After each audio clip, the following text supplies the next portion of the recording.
Ladies and gentlemen, welcome to your NXT Takeover War Games 2019 preview and predictions. We actually only have 4 announced matches for the show, but that's because 2 of the 4 are War Games matches. Wait, let me channel my inner William Regal here. 2 of these matches are War Games! Yes. I had to. But the other 2 matches, we've got a men's War Games and a women's War Games. But the other 2 matches, we've got Balor versus Riddle and a triple threat #1 contenders match. Pete Dunne versus Damian Priest versus Killian Dain. Winner will challenge Adam Cole for the NXT Championship the following night at Survivor Series. And just to do a rundown of the participants in the War Games matches, for the women's War Games, we have got Team Shayna, led by Shayna Baszler herself and containing Bianca Belair, Io Shirai, and NXT UK Women's Champion LeRae. And then Team Rhea, led by Rhea Ripley herself, contains Tegan Nox, Candice LeRae, and Mia Yim.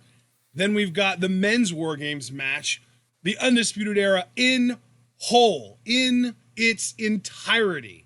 Adam Cole, Roderick Strong, Kyle O'Reilly, Bobby Fish, all 4 of them taking on Team NXT in a way, because you've got Tommaso Ciampa, Keith Lee, Dominik Dijakovic, and a 4th yet to be announced member who we will find out the identity of at Takeover itself. We'll talk about who that's supposed to be, who it should be, who we want it to be when we get around to that match. But for now, John, what do you say we kind of work our way up as far as the number of competitors in each match and start with the match with the fewest guys in it, Balor Riddle? How does that make you feel? That sounds great to me, man. Let's do it. Do you have anything to say about the entirety of the card before we get into talking about an individual match? Dude, just that it looks fucking stacked. NXT takeovers have always specialized in smaller match cards, but they really embody the philosophy of quality over quantity. And this may very well be one of the best takeovers ever. Like it's just stacked from top to bottom. So let's get into this match. Riddle versus Balor. How you feeling about it? I gotta tell you, man, I was very much looking forward to Balor beating the fuck out of Johnny Gargano. But he already did that, and he literally put him on the shelf for over a month because he's not healthy in time to get into this match. So I guess Balor 1, Gargano 0, and now we've got another match that kind of sprung up out of nowhere with Matt Riddle, and it's weird because a part of me was so caught up in the idea that Finn was going to beat Johnny Gargano's ass that I would have probably ended up incorrectly picking Balor to win that match, and then Gargano would have beaten him, and I would have hated Gargano that much more. But this is easy. I'm picking Riddle to win because Gargano probably would have won anyway. Balor's probably only here to put people over, and yeah, Riddle's a fucking king, and he's probably going to be the next NXT champion, so let's do this. God, Riddle is such a weird case because I adore him. And I had big hopes for him, and I still do, even though he didn't meet my personal projections. I mean, me being wrong, they were more iconic duo. WWE missed opportunities, obviously. But, I feel like the landscape has changed some. I'm not as going on oh yeah, Riddle's going to beat these people and climb to the top, because I'm not as sure as I used to be. So I think because of that change in temperament on my end, I'm actually going to go with Balor for the win here. Yeah. This is his first big match in NXT as a heel. And I feel like if you're going to put people over, then you need to have mileage yourself. I mean, you're only as good as the people you put over, or the people you beat, and, that whole relationship. If Balor loses after turning heel right out of the gate, even to somebody as talented as Riddle, then it's diminishing returns for the people that beat him in the future. So I'm going to go with Balor beating Riddle here. Here's my little caveat. If Balor shows up in body paint, I'm changing my pick to him winning. Okay. All right. That sounds good, man. I don't know. Do you feel like... Well, actually, no, that's a stupid question, because we've seen him in the body paint in New Japan when he was a heel. Yeah. I was going to ask you if you thought it was like a exclusively babyface thing, but not necessarily. But then again... Well, and that right there, though, the way that you just said that, that's why I didn't say as the Demon, because if he is going to be doing body paint, he might do something a little bit less recognizable since people have grown accustomed to him using the demon paint and gotten used to it. And like, oh, that's Demon Balor. He's a good guy. He's a badass. He beats people up. And now he's this heel. So I almost wonder if he's going to wear a different kind of body paint, if any at all. I don't think he will, which is another reason why I'm picking Riddle to win, because I don't think Balor is going to be doing the demon thing. But if he does, I don't think it'll be the demon. I think it'll be some different kind of paint to kind of, reflect his change in personality here. Yeah, that makes sense to me, man. I'm picking up what you're laying down. So yeah, you're sticking with Riddle unless Balor gets body paint. And I just think regardless body paint or not, I'm going with Balor to win his first big heel matchup since returning to NXT. In fact, isn't this his first matchup period? Because I don't think he's had a match yet, has he? In NXT, I think you're right, since his return, yeah. Yeah, so like this is big on all fronts for Balor and his fans. So should be a great match, though. I honestly feel like it's a shame that this match is taking place on the same card as two War Games matches. Not a shame for us, of course. We're getting fucking spoiled. But I feel like a lot of people might overlook this match just because we're getting two big War Games cage matches. Because I feel like on any other card, and even this card, I'm not counting it out, it would steal the show. Like I have very high expectations for this match. Yeah. So, all right, what's next? Next up, we've got our triple threat number one contender match. Pete Dunne, Killian Dain, Damian Priest. It's one of those things where I feel like there's a really obvious answer that everyone's picking, and that's precisely why I don't think I'm going to go with that same answer. So just go ahead and say the thing that everyone's saying, brother. Well, I'm picking the obvious answer. I'm going with Pete Dunne to win and face Adam Cole the next night at Survivor Series. And that right there, that like matter-of-factness feels very similar to Shayna Mia to me, and that's why I'm picking Damian Priest. I get it. The only retort I'm going to offer, the only retort that I care to offer, because I'm only one man speaking for what I'm assuming is a multitude, I feel like Pete Dunne has been a mainstay in NXT. He's been a guy that I think they've put a lot of responsibility on. I mean, look at his NXT UK Championship reign and how fucking massive that was. He's still incredibly young, incredibly talented. I think he kind of personifies, what contemporary NXT is all about.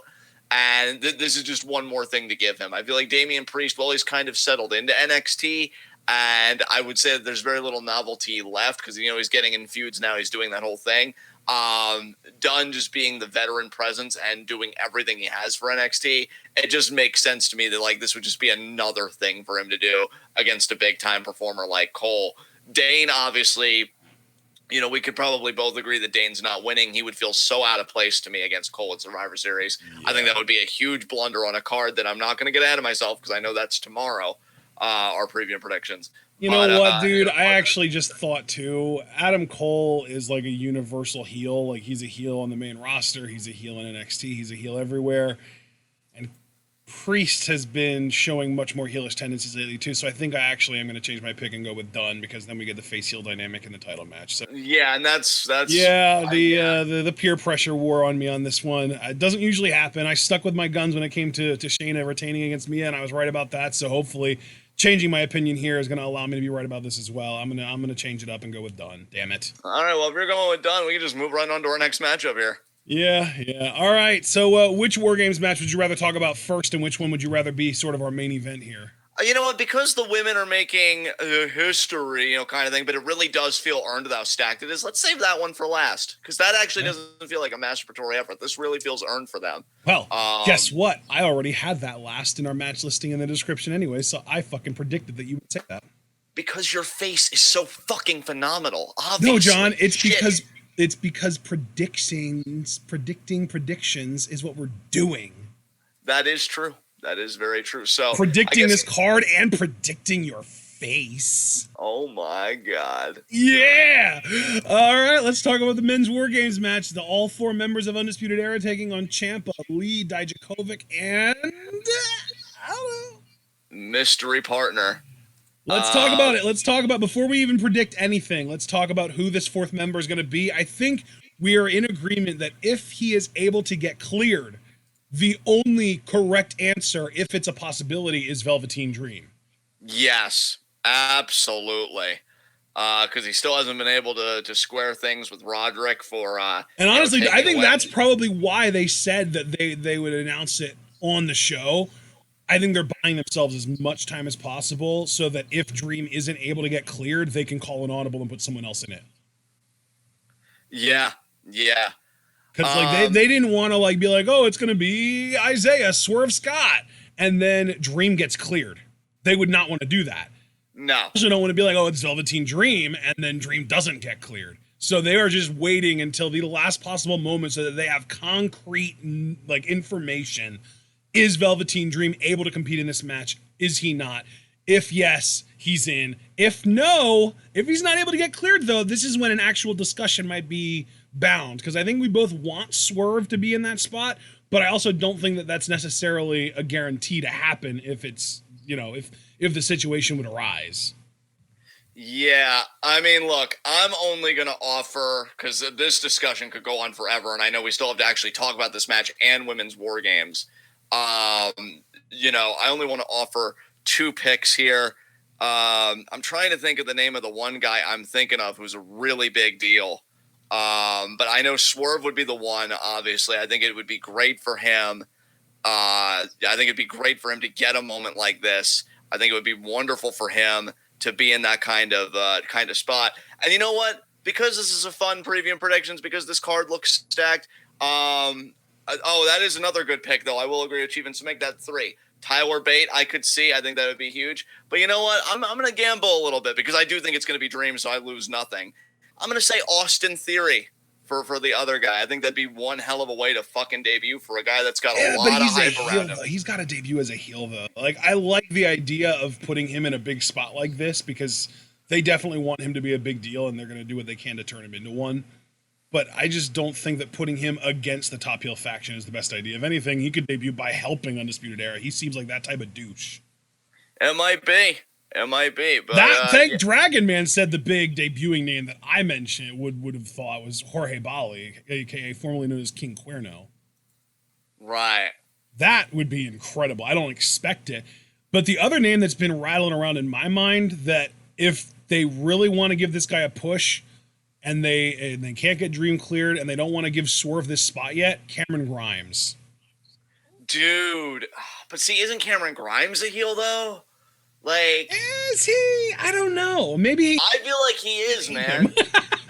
Dude, I know you and I love him, and I know, God, I want to do the bit, but I'm suppressing it. But like, I feel like the people he's worked with, it's like he beat Tyler Bate recently. Yeah, you know, face lost to Jordan Miles, who's now gone and back to ACH. I guess. Yeah, you're right. You're right. He is a heel. So yeah, it really does come down to Dream or Swerve, doesn't it? Dream or Swerve. I honestly I could see Bate. You mentioned Bate. Bate would make sense as like a turkey. Yeah, I credit Chief for that because he introduced that name into the conversation, and I thought that actually seemed plausible.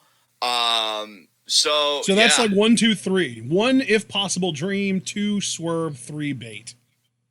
There you go. That being said, though, whether it's Swerve or Dream or Bate, who's winning the match itself? I mean, we know that Undisputed Era have the advantage. So who's winning this match?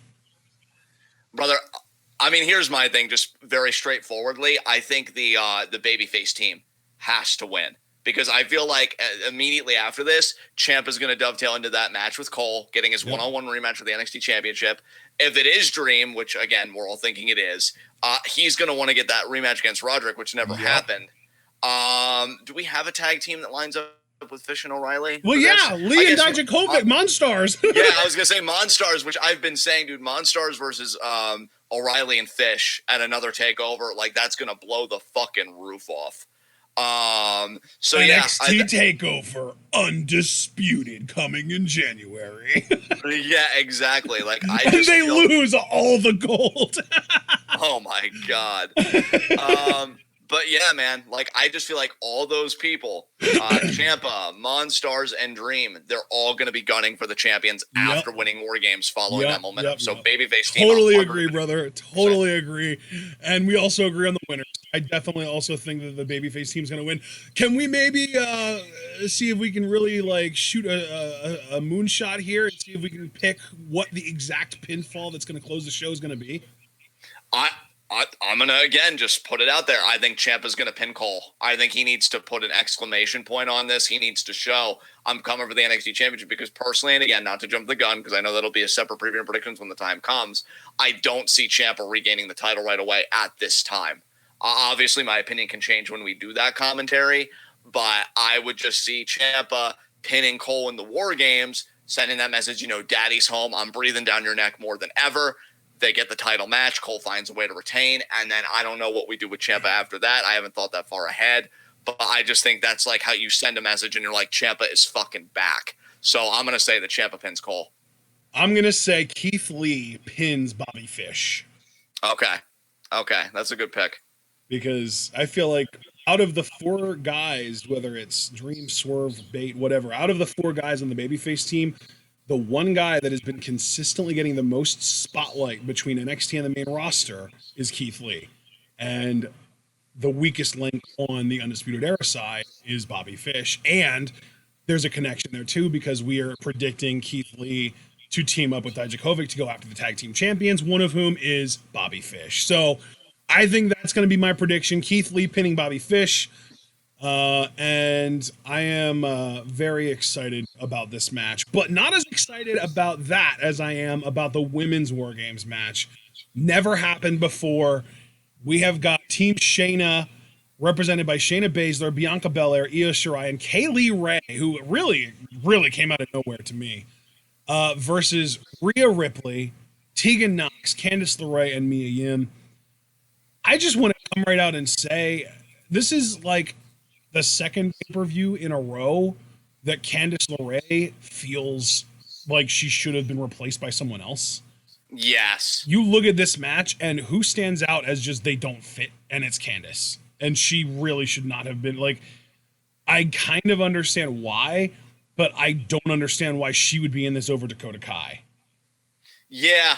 I honestly don't even know what they're thinking of doing with Dakota Kai because the last thing Candice did that was even somewhat notable on NXT TV was lose to Io Shirai. Yeah. Like, at least Dakota took Shayna to her limit. Not Candice. I don't think Candice even really did that. No, I don't think so. I'm very curious what they're going to do with Dakota Kai because she's just been losing. She's been competitive and she's been involved, but she's been losing. So let me ask you a question before we really unpack this match. Do you feel like Dakota Kai is going to have a hand in the finish? Yes. You do. I'm glad you said that because it makes me feel less alone because I can't shake the feeling that I think Dakota's going to have a hand in the finish. And I'm just going to keep it ambiguous like that from my end. You could go even further and say what you think her hand's going to be. I don't know if she's going to turn heel or not because I had already blew up in my face once with the whole Kaylee Ray thing, so I'm a bit gun shy. But I do think because she's been so involved in the story, she's going to have a hand in it as well. But talking about this match, because I just got to take a minute to praise how this thing came together. The way they've booked all these women and their interactions and the matches they've had with each other and the brawls and everything, War Games really feels earned. Yeah. I really feel like they earned this stipulation. And again, like that's NXT making itself distinctive from the main roster. If you would have had, and this is just how I see it, because we saw like that stupid fucking first ever women's Rumble segment with Stephanie and everybody's just looking at her and stop brawling and then they celebrate to end. It's just one of my most hated segments ever, honestly. If it would have been a Raw and it would have been like, I don't know, an 8-woman tag or something with like Dana Brooke and all these people, it would have just been like, oh, well, this has gone out of hand, so let's just do War Games. But they really took their time with this on NXT. I mean, you've had the different combinations of women facing off in singles matches. You've had Shayna interrupt stuff with her cronies. You've had other women vying for NXT Women's Championship matches that like either want to get them, that being the heel side, or the faces do get them, but they can't close. Mia's wanted to get her hands on Shayna. Like all these interlocking threads. I just have to go out of my way because we're so quick and for good reason to really snuff something out when it's terrible. I really want to build this up as something good. And this, actually, when you and I talk about the storylines that women deserve in WWE, this is the model of what I think you and I are talking about. Mm-hmm.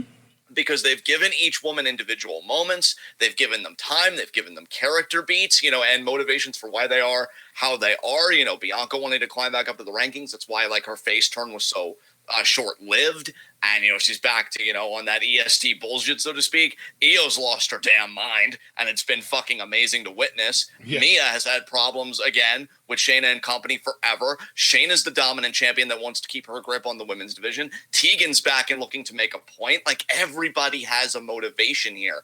And Candice is Candice. I agree that's the one weak point. And Ray, nothing against her, because again, us listening to other people, Ray apparently used to be something really special, like on the indies and stuff, and WWE has watered her down, which wouldn't be unprecedented. I've actually wanted to go back and watch her other stuff.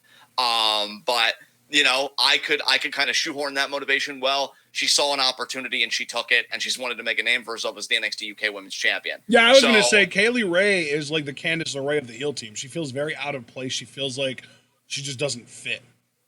Yeah, absolutely.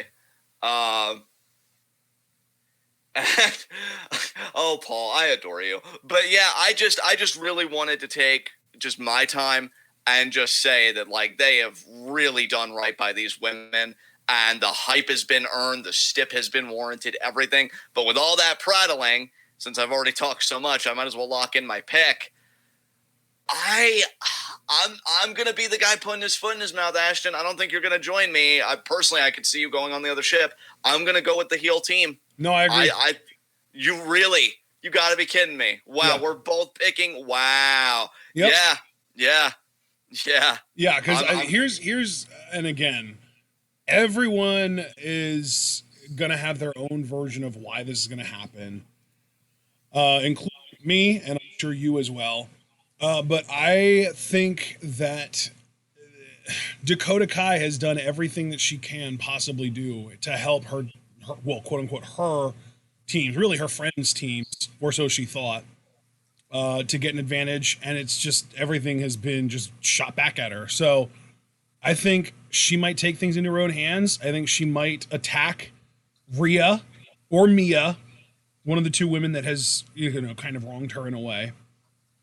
And as soon as the match is over, Shayna gets the winning pinfall or Akira Fuda for the win or whatever, I think we get a stare down between Shayna and Dakota, and then maybe an explanation on NXT talking about how she wanted to basically clear the field and make it clear that she was the number one contender. So, and then maybe we even get a four-way or a three-way, depending on if Ray is even interested in the NXT Women's title, between Dakota, the rest of Shayna's team, and maybe Kaylee's in that. I don't know. But Dakota and at least Bianca and Io, potentially Dakota, Bianca, Io, and Kaylee, where the winner faces Shayna at the next takeover. That's as far as I'll go. Yeah, I mean, you've pretty much mirrored my logic almost exactly, because, again, kind of lifting my logic for the men's war games and kind of doing a copy-paste here, let's not forget that all these women came together in the more central point because they're all vying that aren't Shayna and aren't Ray, admittedly, for the NXT Women's Championship. Exactly. So whichever winning team is, then you've got a more narrow vision of the field, but then you've got to narrow it even further. And so I agree with you, because I could even see with these guys, with the men's war games, it doesn't matter because we've already paired them off with the respective champions that they'd be pursuing. Yep. For this, I think you and I even said, it was either I that said it, you that said it, or maybe we just mutually agreed, like over one of our Rocket League sessions, where like you would do a triple threat or a fatal four-way or whatever, and that's how you get the next ultimate claimant after all this time for Shayna's championship. So you and I are in complete agreement. And plus, and I know this is kind of a weak excuse, but I just can't envision two babyface teams winning back-to-back War Games matches. I can't shake the feeling, like I can't shake the feeling about Dakota's involvement. To be fair, we've never seen a show with two back-to-back War Games matches, so nothing is really easy to envision regarding that. That is true. I just feel like they're already going to give one nod, to the babyface team, that being Ciampa's team, because I just feel like, no offense to the female babyfaces, but I just feel like Ciampa being back in his first formal match back, that's a bigger deal for him to win.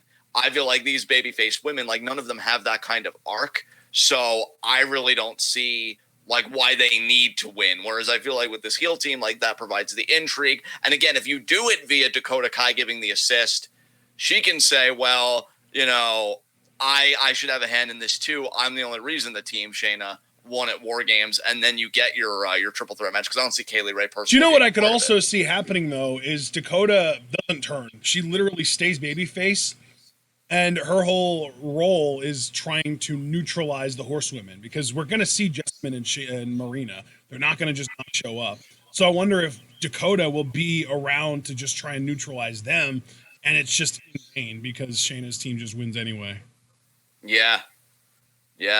I think it's going to be a great freaking match, though. I hope it main events, and I hope it gets, well, obviously it's going to get time being a War Games match, but I really hope that they allow these women, I should say, to get their own individual highlights in the match. Because I just see pretty much every woman in here being able to do something cool or special, and it's amazing.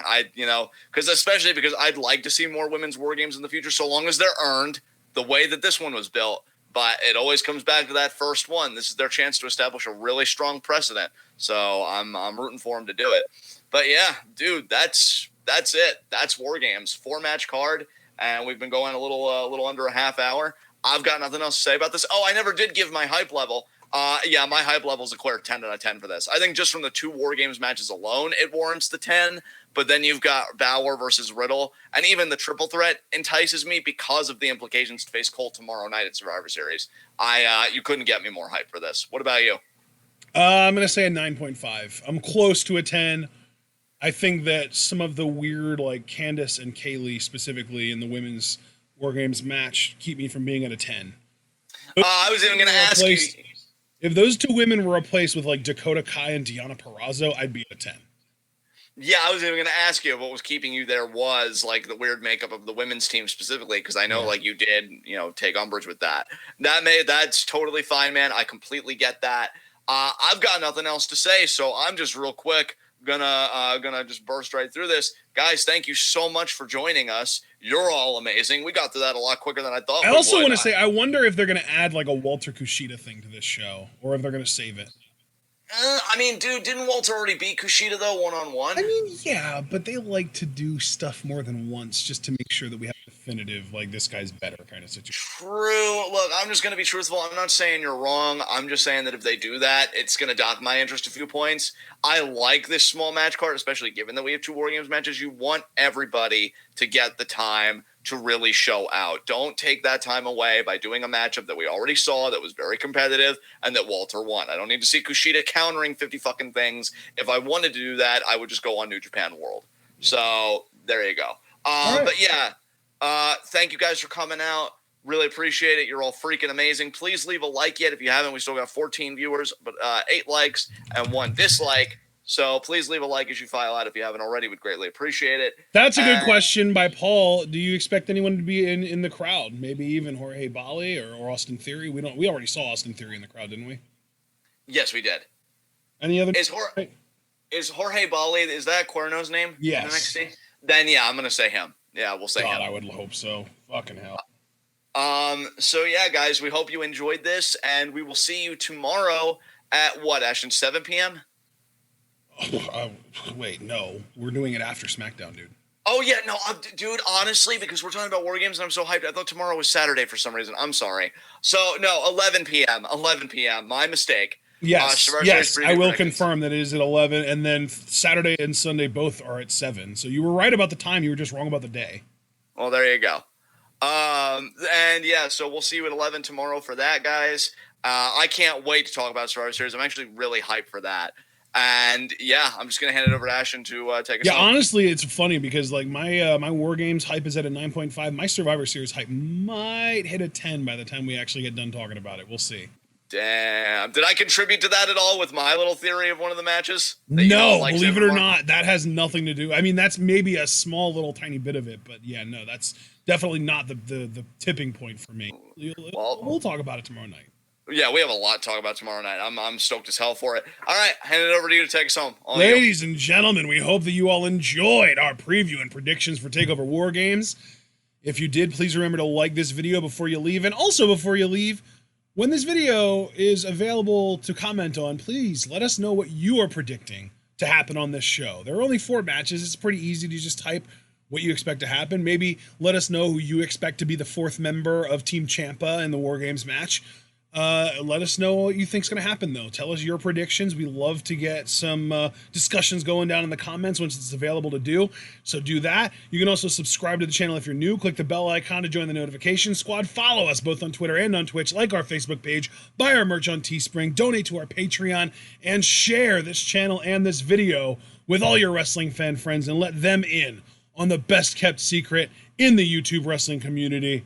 That's right, we are TwitWow, and we are the workhorses of the YWC, and we will continue to prove that moniker true with our NXT coverage, AEW coverage, WWE coverage starting tomorrow night with our preview predictions for Survivor Series, and of course, Stardom and New Japan coverage. Those are the ones that we really get into the most, I think. That being said, upcoming, we do have our preview predictions for Survivor Series tomorrow. Then we will be live reacting to War Games on Saturday, Survivor Series on Sunday, and the post-Survivor Series Raw on Monday. Then Tuesday, we will be live reacting to another Stardom show. It's one that happened on the 17th.